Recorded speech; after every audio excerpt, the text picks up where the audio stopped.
Hi, it's Joe Morgan with the Tech Leader Spotlight podcast, where we interview tech leaders to learn about their journey and leadership lessons learned along the way.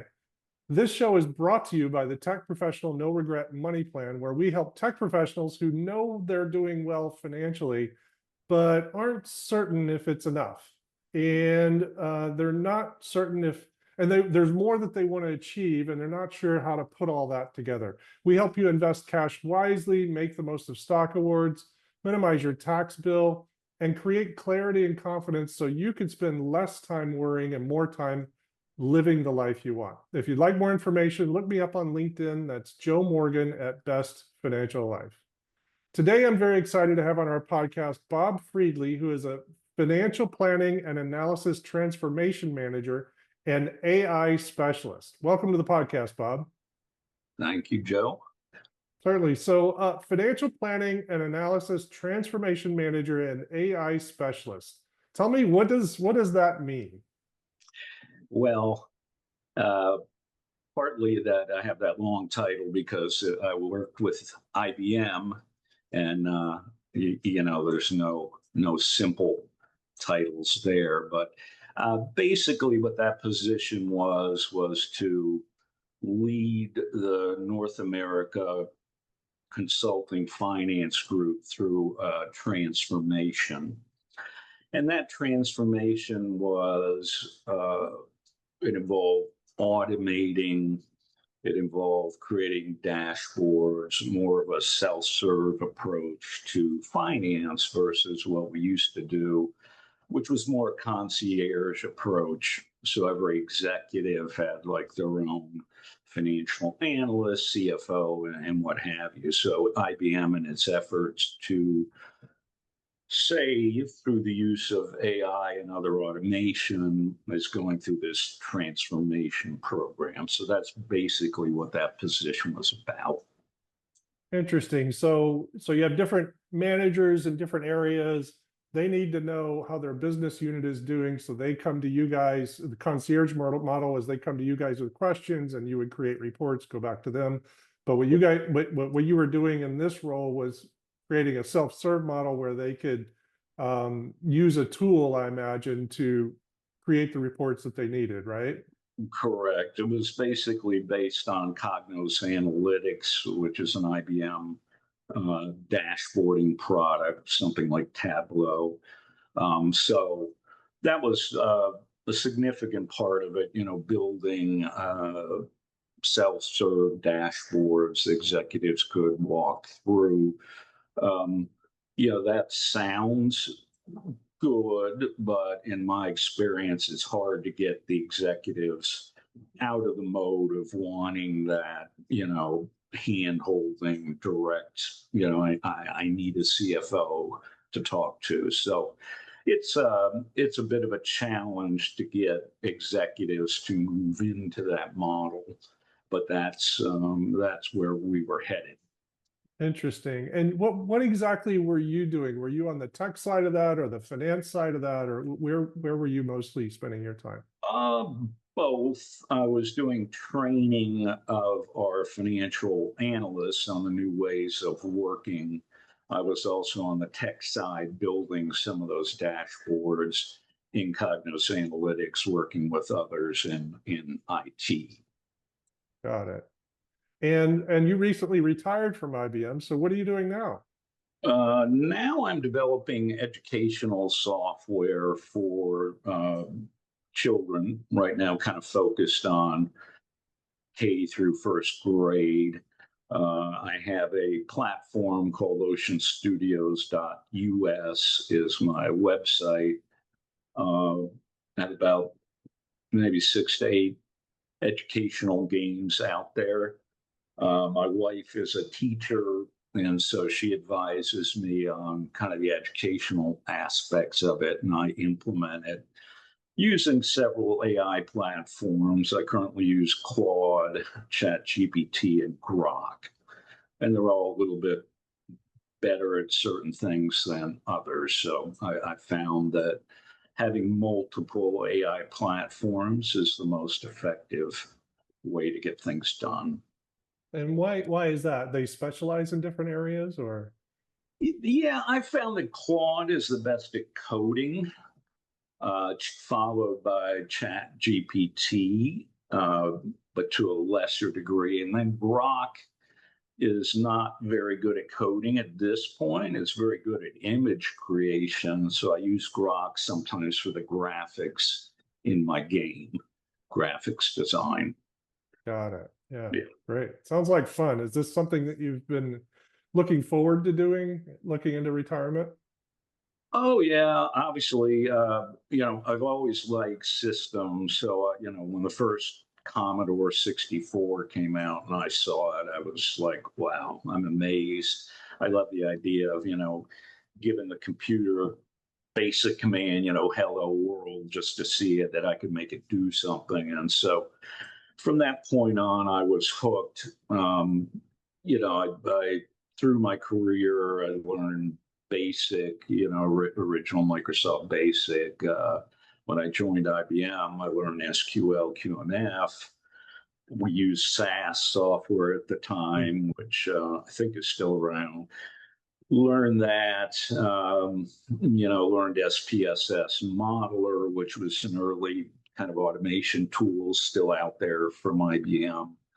Learned VBA, did some automation using VBA.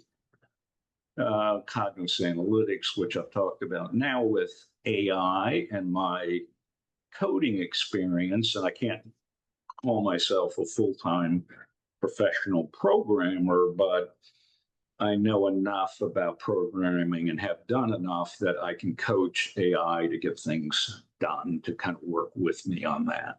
So it's exciting for me because, again, I've always loved computers, and now having the assistance of AI, I could kind of just create um, what I want. So, Yeah, interesting. Well, congratulations on where you're at and being you. able to do the things you want to do. Not everybody gets to do that, so that's a big deal.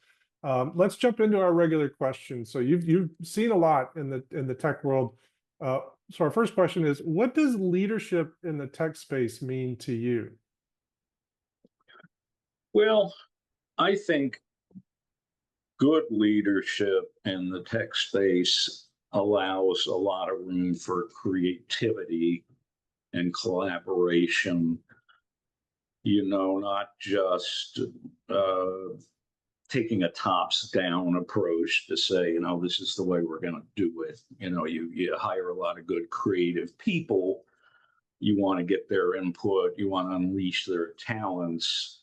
Uh, One of the issues with IBM, and it's changing over time, but they would hire very good, qualified, talented people and then kind of tie their hands Hmm. because it's very tops down control type structure, which I think started back when they almost couldn't make payroll around 1990, and so they became very control focused at that time. They've never Mhm. really let go of that mindset.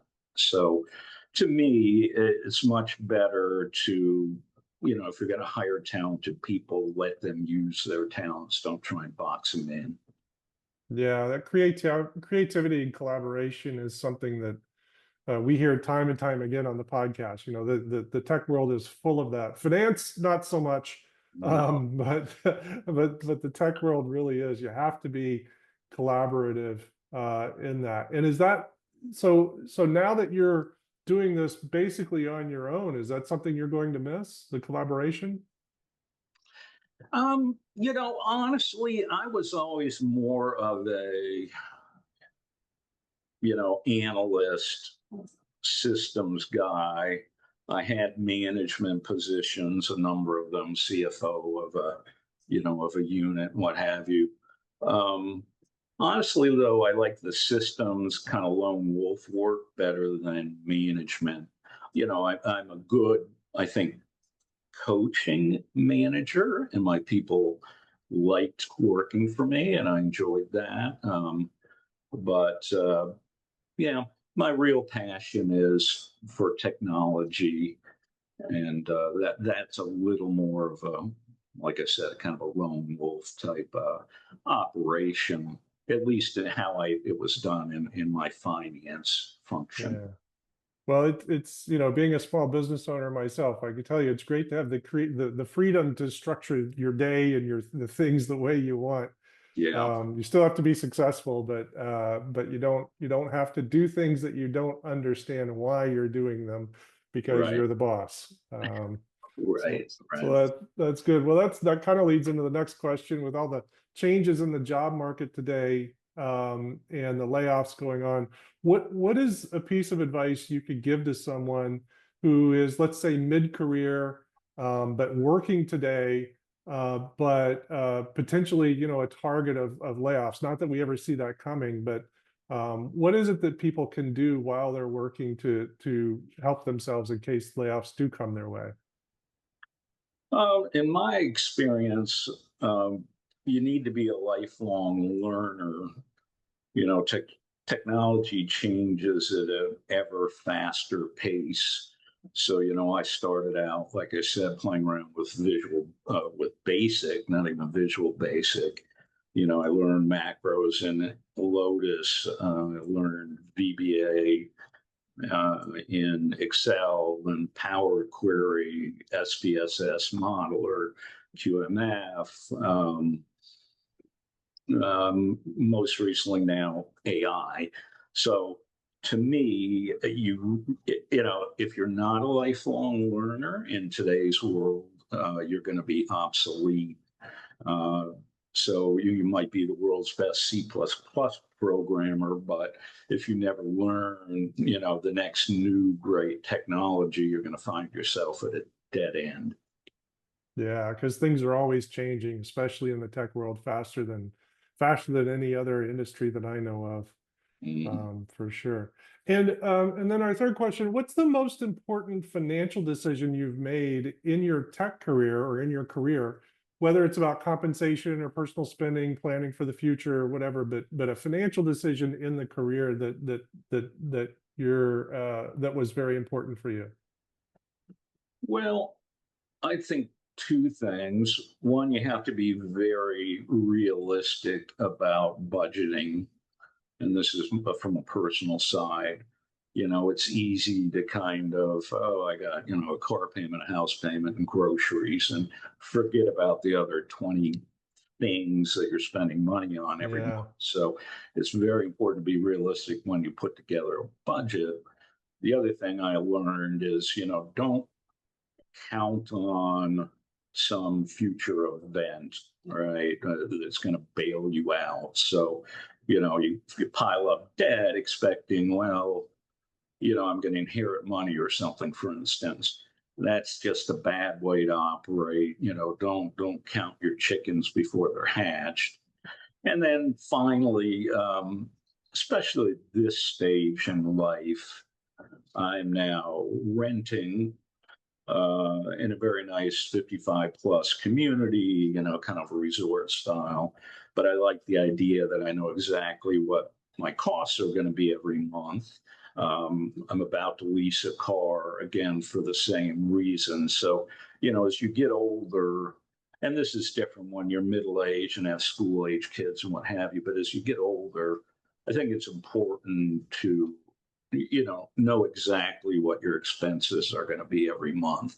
With a house, all of a sudden it's $12,000 for a roof, or some $5,000 plumbing repair, or the driveway is cracked, and now that's another $10,000. So um, I don't want to live that way anymore at yeah. my age. So those I think would be the main lessons I learned over time. Well, that's a really good one. Timely for me because we just had the AC repairing guy this morning and gave us a quote that's let's say well into the five figures. Uh, Oh yeah. Well, I I tell you. heard my wife scream, I think, when she saw the quote. Well, I have a couple of rental properties.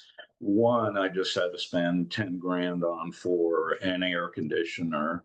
The other I'm now spending 6,000 on for a roof. I've always believed in buying used cars, not new cars, because they depreciate. So I had a 25-year-old Lexus LX470, if you can believe it. Um, Maintained it well, loved the car, but took it in yesterday. Found out it needs about $15,000 in Ooh, repair, oh my gosh. and I'm like, okay, well, you keep that, and I'm going to go lease a car. So yeah. So, when you get to a certain age, I think it's important to know what's ahead of you, and these surprises can come and usually come at the worst time. So, Yeah, that's for sure. Well, Robert, I really appreciate you being so generous with your experience and sharing such details. Thank you for being on the podcast. you're welcome. It was my pleasure. And yeah, if anybody has young kids, visit oceanstudios.us. It's a free site, some really good educational games, a lot of fun, and good content. Great, good. I'm glad you're getting the word out. Just as a reminder, this is sponsored by the No Regret Money Plan, where tech leaders gain clarity and control of their finances so they can live out the rest of their life with intention. If you want to know more about us, look me up on LinkedIn, Joe Morgan, Best Financial Life. Until our next episode, stay intentional.